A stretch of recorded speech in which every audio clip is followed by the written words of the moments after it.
3, 2, 1, 0.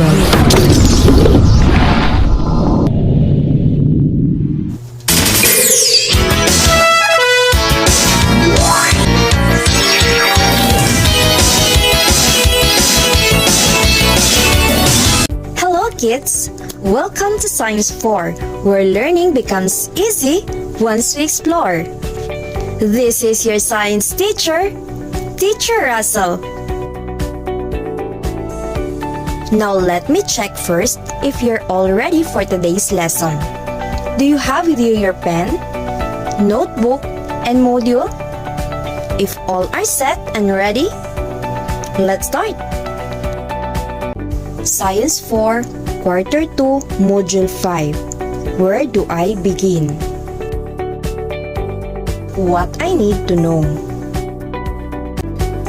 The life cycle of an organism pertains to the sequence of developmental stages that undergoes on its way to adulthood. Mammals, reptiles, amphibians, birds, fish, insects, and other invertebrates have their own unique way of reproducing life and becoming an adult. Metamorphosis of tadpoles into frogs and caterpillars into adult butterflies are some amazing examples of transformation from an egg to their adult stage. Thus, this module was written to help you compare and illustrate the stages in the life cycle of some animals. Series of activities were provided that can help you attain your learning targets. Please be guided by the instructions in each. After going through this module, you are expected to be able to compare the stages in the life cycle of organisms and illustrate the different stages in the life cycle of the organisms. Can you still recall our previous lesson? Great! Let's have a quick glimpse of the lesson you had by playing this game. But wait! Before we start, I have here strips of paper which has written a code like tadpole, nymph, chicken, and some others. You will get one of it so that later I will draw these codes and pick some for your participation. Do you have now your code? Yes! Okay, let's now start in our first game. Direction. Find the 5 words hidden in the maze below that are arranged vertically and horizontally.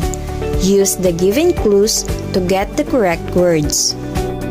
Once your code was called, please stand up, read the question, and draw an oblong to your answer in the maze and say it after.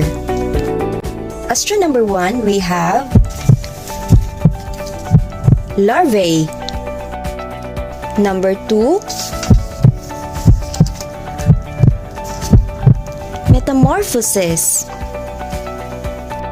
Number 3, life cycle. Question number 4, incomplete metamorphosis. Last number, adult. Thank you so much kids for your participation. Now, let's reveal the correct answers. Number 1, seed. Number 2, cocoon. Number 3, nymph. Number 4, egg. And number 5, cycle. Did your all answers correct? Great! Congratulations to those who got the high score. I am happy to know that you learned a lot from your previous lesson. To those who got 2 and below, it's okay. Let's keep more to try. Points to remember. Metamorphosis. Metamorphosis is a biological process by which an animal physically develops after birth or hatching. There are two types of metamorphosis: the complete and incomplete metamorphosis. What do you mean by complete metamorphosis? Most insects go through the 4 stages of complete metamorphosis, including the ladybug, housefly, mosquito, and butterfly. It has 4 stages. These stages are egg, larvae, pupa, and adult. Let's have first the egg. Egg is the first stage in the life cycle of insects undergoing complete metamorphosis. A female insect lays egg. Larvae. It is the second stage of the life cycle. Larvae hatch from the egg but do not look like adult insects. For instance, the larvae of butterflies are caterpillar. Pupa. It is the third stage of complete metamorphosis. In this stage, larvae make cocoon around themselves and become busy changing into their adult forms. They do not eat during this time. This can take few days or in some cases, months. Adult. It is the last stage of complete metamorphosis. After a period of time, larvae are nothing like it was and exhibits the cocoon or larval body as an adult. Do you want to know how life cycle of each organism happen? Alright, let's watch this video. 3, Life cycle of mosquito. The female mosquito lays 100 or more small eggs. Larvae feeds on microorganisms in the water. After molting 3 times, the larva becomes a pupa. Larvae are aquatic and develop into pupa in as little as 5 days. Pupa develop into adult flying mosquitoes in 2 to 3 days.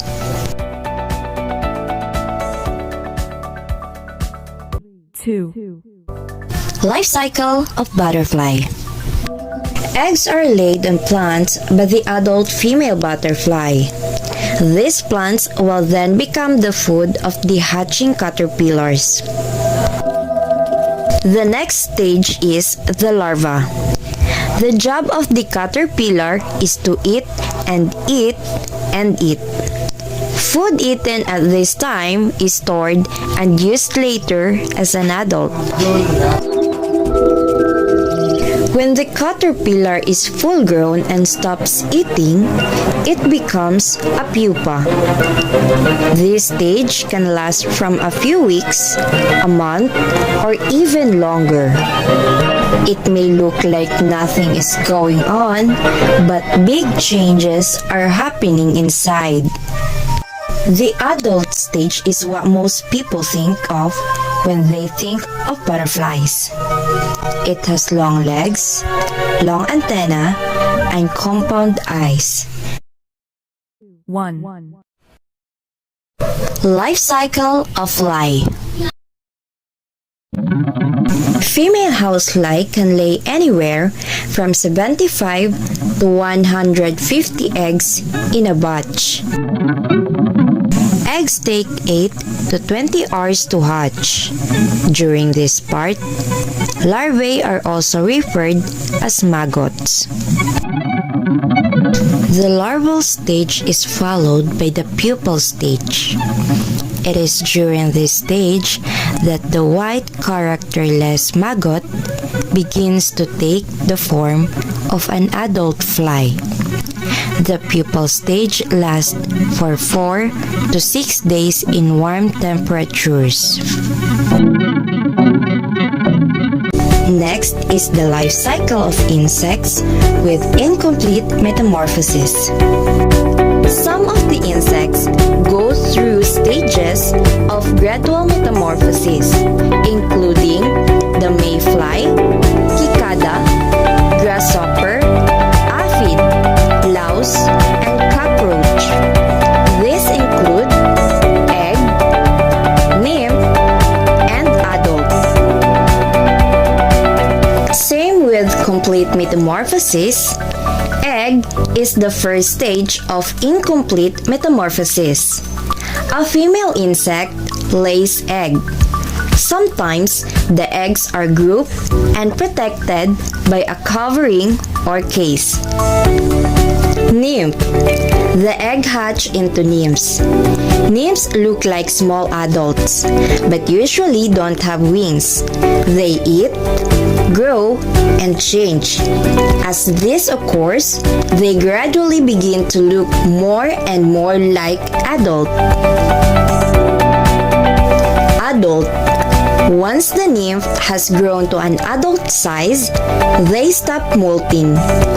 Generally, adults are the only stage in an insect's life when it has wings.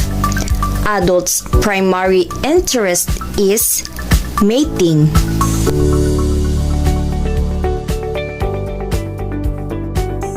Do you want some more videos? Okay then, stay tuned and the video will start to play. 3, Life cycle of cockroach. Female cockroaches can lay from 10 to 55 eggs at a time. Eggs will hatch about 2 to 7 weeks. As a cockroach egg hatches, the babies enter the nymph stage. Baby cockroaches has no wings yet and will be white before darkening to their normal brown coloration as they molt and mature. Nymph stage can last from a few months to almost a year. Once a cockroach experiences its final molting, it will be a fully functional and sexually active adult.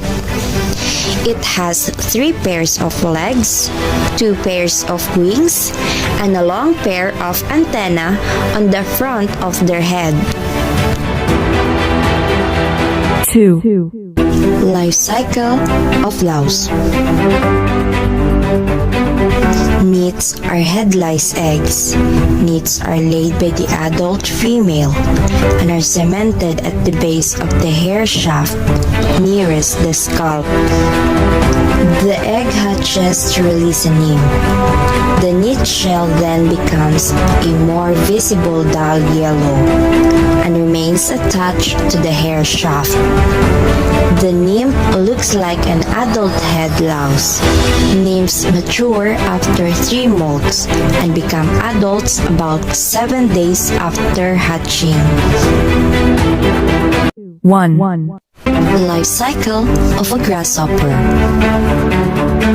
The female grasshopper lays fertilized eggs in summer under the sun or in leaf litter.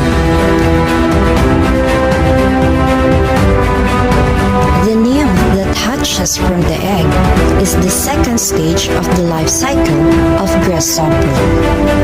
Nymphs look like an adult grasshopper without wings and reproductive organs. During the nymph stage, it sheds its skin 5 to 6 times to grow into an adult grasshopper. This process is known as molting.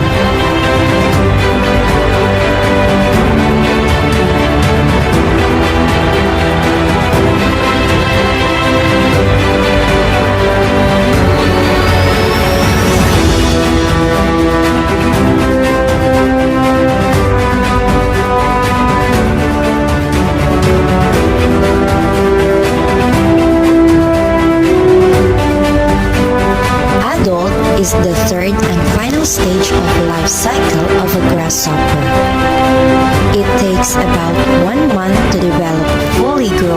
lungs. Life cycle of a frog. A frog goes through 5 stages of life.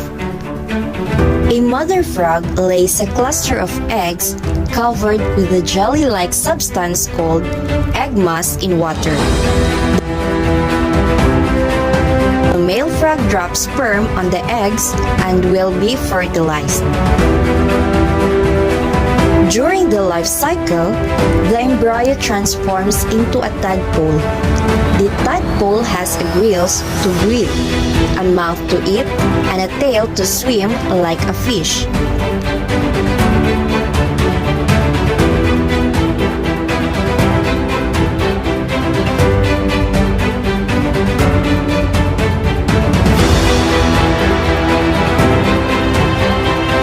The tadpole's hind legs grow after the development of organs.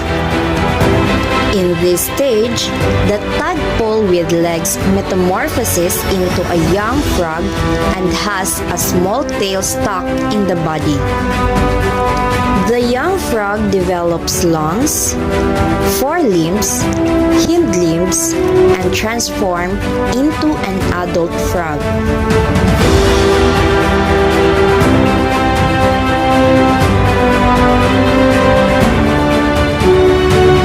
Life cycle of a chicken. Every chicken starts its life by hatching from an egg. The shell of an egg protects the egg yolk and the egg white. The egg white protects the developing chick or embryo, while the egg yolk provides the embryo with proteins and vitamins to help the embryo grow strong. And the hen lay her egg for 21 days, after which they hatch. In the 21 days, that embryo developed feathers and beak to enable the chick to break out the shell when the time is right. 6 months later, the chick grow into an adult. The male chicks grow into rooster, and the female chicks grow into hen. Germination of a seed. The seed scattered at the soil, absorb water and nutrients from it, and ready to grow. The seed develops roots and pushes out from the seed coat. The seedling grows out from the ground. This time, it uses the energy from the sun to make their own food through their leaves, the process known as photosynthesis. Leaves, stem, and branches develop and grow toward the sunlight. The leaves make food for the plants.